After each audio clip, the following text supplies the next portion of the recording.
Imagina a seguinte cena. Alguém entra em uma sala cheia de pessoas. Hum, uma situação clássica. Pois é, bem comum.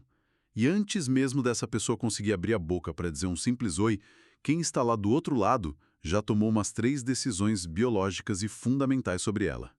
Exatamente. O cérebro faz isso num piscar de olhos. É bizarro. E essas 3 coisas são: primeiro, o recém-chegado é um amigo ou uma ameaça? Segundo, ele é um líder ou um seguidor? E terceiro, essa pessoa realmente importa para a dinâmica ali do grupo ou é apenas tipo ruído no ambiente? E tudo isso é processado de forma totalmente instintiva. Totalmente. E o que a nossa pesquisa de hoje mostra, baseada no trabalho sensacional de análise comportamental de Chase Hughes, é que a gente vive numa ilusão gigante.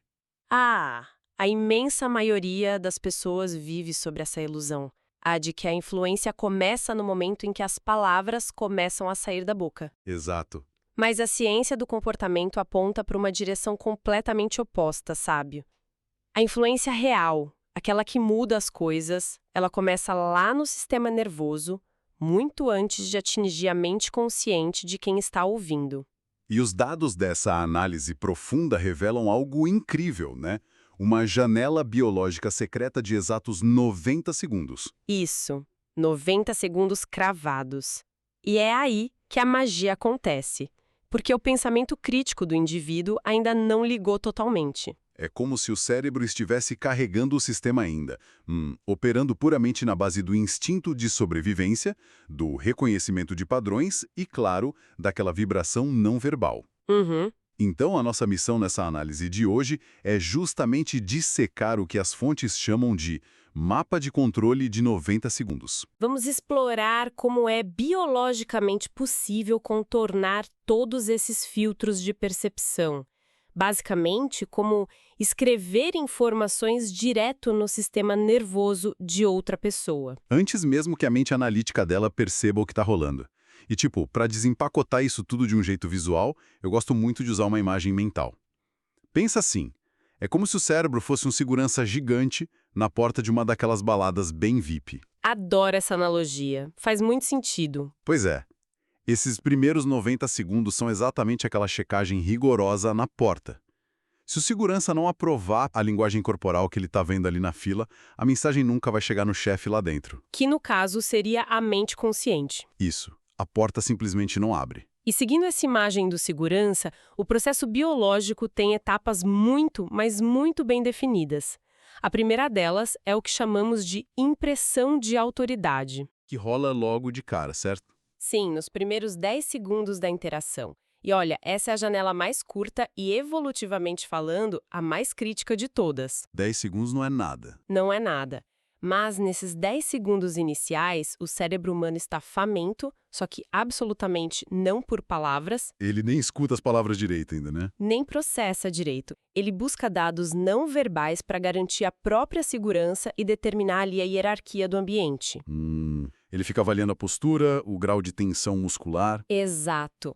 E no fundo, o cérebro tenta responder à pergunta mais primitiva de todas, que é se aquele indivíduo parece precisar de algo da interação. Nossa, e lendo o material base para hoje, fica muito claro o erro fatal que quase todo mundo comete o tempo todo, seja no mundo corporativo ou até em encontros casuais. Ah, o famoso erro da entrada agitada. Nossa, sim.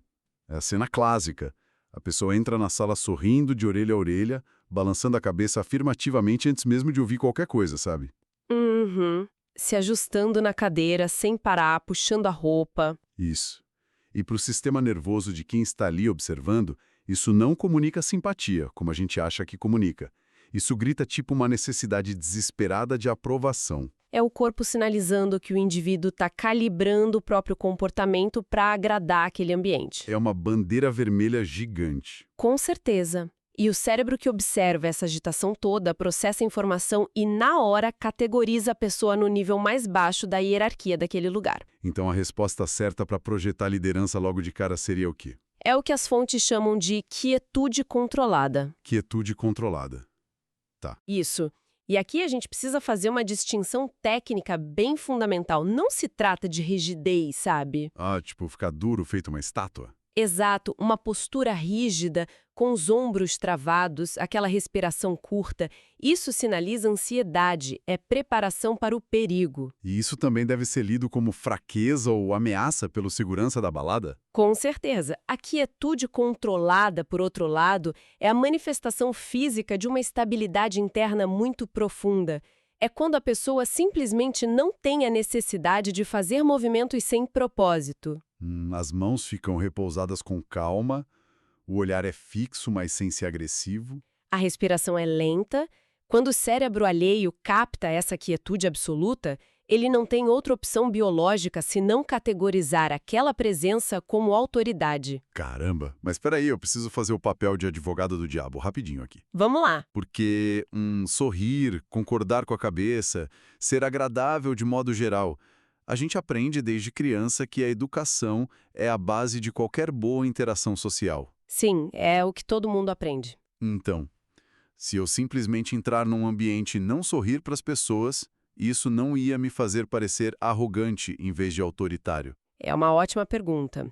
Mas analisando sobre a lente da psicologia evolutiva, o que a sociedade moderna costuma chamar de educação é, na grande maioria das vezes, um mecanismo de comunicação inautêntica. Inautêntica? Como assim? É uma forma de decepção social, desenhada para evitar conflitos e garantir aceitação. O sorriso social constante não é uma expressão genuína de alegria. É verdade, a gente sorri por educação mesmo estando irritado. Exato. É uma bandeira branca constante dizendo algo como, por favor, me aceite e não me ataque. Nossa, pesado. E o sistema nervoso da outra pessoa passou milhões de anos evoluindo para detectar ameaças e fraquezas. Então ele é incrivelmente apto a ler essa intenção subjacente. Ele percebe que é falso quase na mesma hora. Imediatamente. Ele traduz aquela educação excessiva e a necessidade de validação como pura submissão. Então, a quietude controlada não é arrogância, é a ausência de necessidade. Ausência de necessidade. Uau. E a ausência de necessidade é o maior indicador de status que existe na biologia humana. Certo. Entendi perfeitamente a diferença. Faz muito sentido. Agora, vamos supor que a pessoa dominou esses primeiros 10 segundos. Passou pela primeira porta. Isso, segurança da balada olhou ali para a quietude controlada, percebeu a autoridade e abriu a porta VIP. Ótimo. Mas se a pessoa só continuar parada ali em silêncio absoluto, o clima vai ficar estranho, muito rápido, né? O que acontece a partir do 11º segundo? Eu imagino que a janela de influência exige alguma ação. A dedução é cirúrgica. Passados esses 10 segundos iniciais, a gente entra na fase que vai até os 60 segundos. Tá. E o que rola nessa fase? O cérebro do outro começa a procurar confirmação para aquela autoridade que acabou de ser estabelecida. Ele começa a operar num modo preditivo, sabe? Tentando adivinhar o que vem a seguir. Exatamente, adivinhar como a interação vai se desenrolar. E aí que mora o perigo. Se a interação seguir o roteiro social normal, padrão e previsível... Tipo, o clássico, oi, tudo bem? Como vai o trabalho? Isso mesmo. Se for para esse caminho, o cérebro relaxa. Ele classifica a interação como conhecida e segura, o sistema de alerta abaixa e adivinha. A janela de influência se fecha na nossa cara. Fecha totalmente. Por isso é vital, ali entre os 10 e os 30 segundos, forçar o que a neurologia chama de resposta de orientação. Resposta de orientação? E como a gente provoca isso? Lendo o material antes de gravar, eu lembrei na hora das ligações de telemarketing. Ah, esse é um exemplo perfeito. Né? Porque, quando a gente atende o telefone e o atendente usa aquela cadência cantada típica, o cérebro desliga. A gente já sabe exatamente o roteiro que vem pela frente. Exato. Mas, se a pessoa do outro lado respira fundo, faz uma pausa estranha, ou usa um tom de voz que parece que está falando com um velho amigo na rua, O que você faz? a gente pausa o que está fazendo na mesma hora e presta atenção real. É um mecanismo biológico em ação. É o que o autor chama de quebra de novidade. Para manter o cérebro engajado e a janela aberta, tem que ter um elemento que não se encaixe perfeitamente na previsão. Tem que bugar um pouco a mente da pessoa. Isso. E a quebra de novidade pode ser super sutil. Uma pausa de 2 segundos no momento inesperado da frase. Ou talvez um tom de voz levemente mais baixo do que a situação superficial exigiria. Perfeito. O cérebro primitivo, quando se depara com essa anomalia, ele é forçado a alocar energia de processamento para entender o que está acontecendo. É instinto de sobrevivência puro. Total. Ele não pode ignorar o que não compreende totalmente. E isso nos leva à marca dos 30 a 60 segundos, que é a suavização da identidade. Suavização da identidade. Achei esse conceito incrível. Porque, com a atenção focada por causa daquela quebra de novidade, o cérebro da outra pessoa está usando tanta memória RAM, por assim dizer, para processar a autoridade e a imprevisibilidade. Que falta energia para o resto. Exato. Ele não consegue manter os programas de defesa rodando em segundo plano. Sabe aquele roteiro interno rígido que as pessoas têm? Tipo, eu sou um profissional cético que não concordo com nada facilmente. Ou eu sou o tipo de pessoa fria em encontros. Isso. Essa identidade defensiva precisa de muita energia cognitiva para ficar ativa. E a quebra de novidade basicamente drena essa energia. Eu li no texto que é como forçar uma atualização de software. É a melhor definição. Os aplicativos de defesa são pausados à força para que o novo código seja processado. E aprofundando essa ideia da atualização, esse conceito de suavização da identidade é o alicerce de toda a influência profunda. Porque as barreiras internas dão aquela afrouxada boa. Exatamente. E é por isso que, entrando ali entre 60 e 90 segundos, a gente chega no estágio de elevação. E nesse ponto a atenção já foi capturada e as defesas estão lá embaixo. Sim, o objetivo agora deixa de ser parecer interessante e passa a ser tornar-se importante. E como faz essa transição? Entregando algo de peso real para outra pessoa. Pode ser uma verdade desconfortável sobre a situação atual ali da mesa, ou uma observação bem perspicaz sobre a dinâmica do grupo. Algo que faça a pessoa pensar. Uau, essa pessoa realmente me entende. Exato.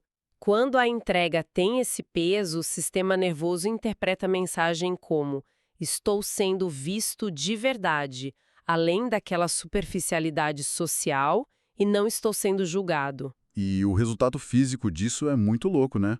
A pessoa costuma se inclinar fisicamente para frente. Sim, o corpo busca ainda mais conexão, é automático. Certo. Mas agora a gente entra num obstáculo prático gigante.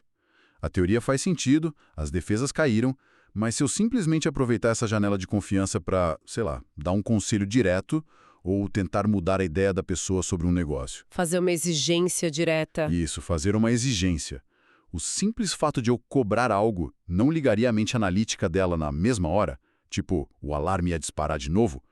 Como que a gente insere uma ideia pesada nesse espaço em branco sem que a pessoa perceba que está sendo influenciada? É aí que a pesquisa do Chase Hughes traz o conceito que eu acho mais assustador e fascinante de todos: as armas linguísticas. Armas linguísticas. O nome já é intenso. E faz jus ao nome. A diferença técnica entre persuasão tradicional e instalação de ideias é vasta. A persuasão sempre vai gerar alguma resistência. Sabe por quê? Porque parece uma negociação. Exatamente, é uma negociação consciente. Você apresenta argumentos de um lado e a outra pessoa avalia racionalmente se aceita ou se defende a própria posição. Gera atrito natural. Mas a instalação ignora a mente analítica completamente. O raciocínio lógico fica de fora. Caramba! E com quem a instalação fala, então? Ela se comunica direto com o narrador interno da pessoa. Aquela voz que narra a nossa vida na nossa própria cabeça? Essa mesma. Aquela voz inconsciente que te acompanha o dia inteiro. E o segredo para acessar esse narrador, sem disparar os alarmes, é o princípio da dissociação. Deixa eu ver se eu peguei a mecânica dessa dissociação. A premissa é nunca mirar a linguagem diretamente na pessoa que está ouvindo, é isso? Perfeito. Porque se eu aponto o dedo e digo, tipo, você precisa entender como isso faz sentido, o ego dela já levanta um escudo na hora. A pessoa se sente confrontada. Mas se eu falo sobre uma terceira parte hipotética, a arma fica meio que invisível. A estrutura neurológica por trás disso é genial. Vamos analisar o que ele chama de comandos embutidos. Bora. A técnica é camuflar uma instrução imperativa dentro de uma observação totalmente genérica sobre o comportamento de outras pessoas. Dá um exemplo prático disso. Imagina uma negociação corporativa bem tensa. Em vez de pedir concordância direta, a frase seria algo como: sabe, alguns líderes olham para a dinâmica deste mercado e imediatamente percebem a urgência da inovação. Nossa, sutil demais. E o que acontece no cérebro de quem ouve essa frase exata? A mente consciente processa o comecinho da frase e diz: ah, estamos falando sobre alguns líderes hipotéticos e como eles agem por aí. Isso não é sobre mim, logo não preciso armar minha defesa. A guarda continua baixa. Isso.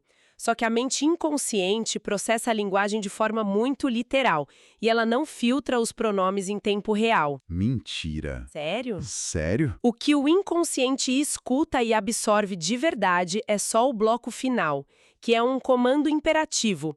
Percebem a urgência da inovação? Meu Deus. O comando entra no sistema nervoso limpo, sem passar pela alfândega ali da avaliação crítica. Isso é absurdo. E o mais bizarro é que aplica o mesmo princípio tanto numa sala de reunião de uma multinacional, quanto, sei lá, num primeiro encontro romântico, não é? O contexto não importa. O mecanismo biológico é exatamente o mesmo. Alguém no encontro poderia simplesmente dizer: é raro quando algumas pessoas se sentam para tomar um café e sentem uma conexão imediata. Nossa, sim.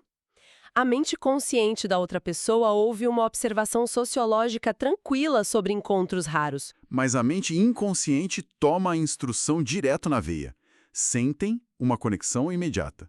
É de uma elegância quase assustadora. E tem mais. O texto também elabora sobre os sussurros de escassez e a instalação de uma identidade aspiracional, que explora uma falha bem similar do cérebro. Conta mais sobre essa identidade aspiracional. Funciona porque a natureza humana, e especialmente o nosso ego, abomina o vácuo.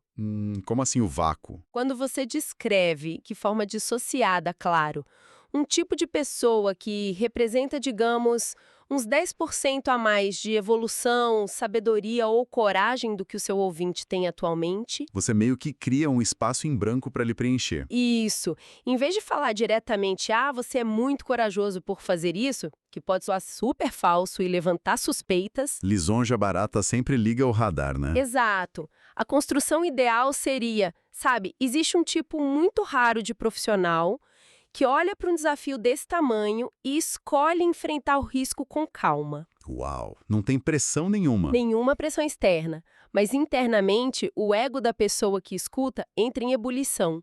Ele deseja pertencer a esse grupo restrito de profissionais raros. Então o indivíduo voluntariamente dá esse passo mental para preencher a lacuna e assumir essa nova identidade. Sim. E como foi um movimento voluntário do próprio ego dele, não existe resistência. Genial. Então, recapitulando a arquitetura toda que a gente montou até aqui. Vamos lá. Nós sobrevivemos aos 90 segundos iniciais, dominando a biologia da quietude e da novidade. O segurança da balada liberou. As portas da percepção abriram. Daí nós usamos a linguagem dissociada para conversar direto com o narrador interno, sem gerar nenhum atrito. Mas qual é o objetivo final de toda essa engenharia social? É aí que as fontes nos conduzem para o conceito da escada da deviância. E a premissa dessa escada é bem profunda, né? Porque todos nós, seres humanos, operamos usando uma máscara social o tempo todo. A máscara é uma armadura necessária para a gente navegar o mundo sem sermos esmagados emocionalmente. É mecanismo de sobrevivência. Só que as decisões que importam mesmo, aquelas que fecham contratos milionários, formam parcerias reais ou iniciam relacionamentos de verdade, elas não vêm da máscara. Elas são tomadas pela pessoa crua que está lá escondida atrás dessa armadura. E o grande dilema da humanidade é que tentar arrancar a máscara de alguém na força ou na pressa só faz o sistema nervoso da pessoa construir muros ainda mais altos, né? A escada da deviância é justamente a metodologia para fazer a pessoa retirar a própria máscara, mas de forma 100% voluntária. Porque ela se sente neurologicamente segura para fazer isso. Exato. A escada tem vários degraus, que vão do D1 até o D5. A gente começa nos degraus mais baixos, o D1 e o D2, que é onde vive qualquer interação comum. E como começa essa subida? Questionando regras inofensivas do cotidiano ou fazendo críticas sociais levinhas que quase todo mundo concorda. Tipo comentar com uma voz mais baixa.